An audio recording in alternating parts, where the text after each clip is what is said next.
And this group went to another level. They won 31 games. And once they did that, they solidified this program. These guys they had a will to win that you just don't see in many teams, and then just competitive. Every day, not just in games, but in practice, every day was a battle.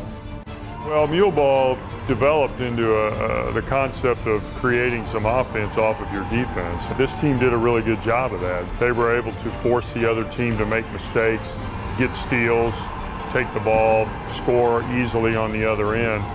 A lot of teams today can't do that, which is probably why this team went to the Final Four. At the point guard spot, we had a guy named Waddell Williams. He exemplified our toughness. Strong kid, comes from a great background, great family. The great thing about Waddell is he was a very intelligent player. If on a particular night he had a guy guarding him that gave him trouble, he gave it to somebody else. But he knew when he could take advantage of a player, he would strike. A really, really important part of the team. Two guard was Theo Jones. He was the vocal leader, so to say, of the team. Never had a bad day, great shooter, really brought it every day. If he wanted to, he probably could have run for mayor at that point. I think this whole team kind of took hold of the community and the school, and everybody rallied around him. But certainly Theo was a guy who was a leader. He was a good leader, and he wasn't the only one, but he certainly contributed a lot in that aspect too. At the three spot, Zach Wright. Zach was an incredible talent. He could do things that just makes your jaw drop every day. And so it was fun to watch him every day in practice. He's a guy you could give the ball to in key situations, and he was going to get a great shot and make a great play. At the four spot, Daryl Somerset, long athletic guy from Tennessee. Daryl was an anomaly in Division II just because he was so long and so athletic. He was a matchup nightmare for a lot of guys.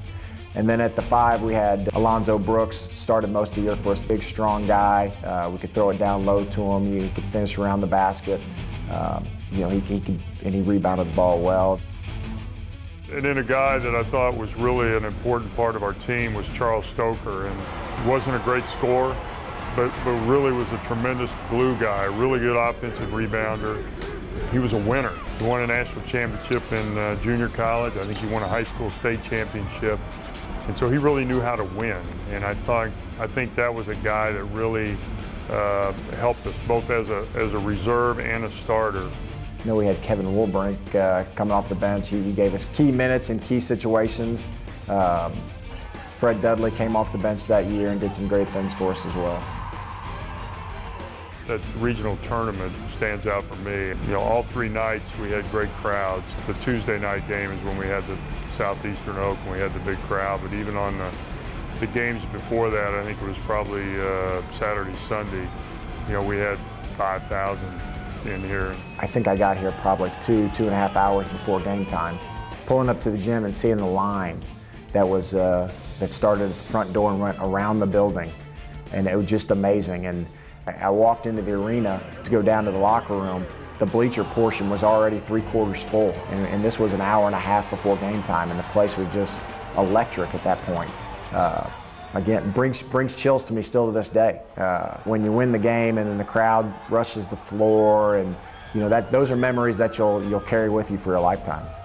This was a team that played really well for about 18 or 19 games, and then we lost a couple in a row, and then we won a few more, and then we lost another one, and then we put together a streak at the end, and we started playing well together again, and that's what happens with teams. And this team was very resilient. They hung together.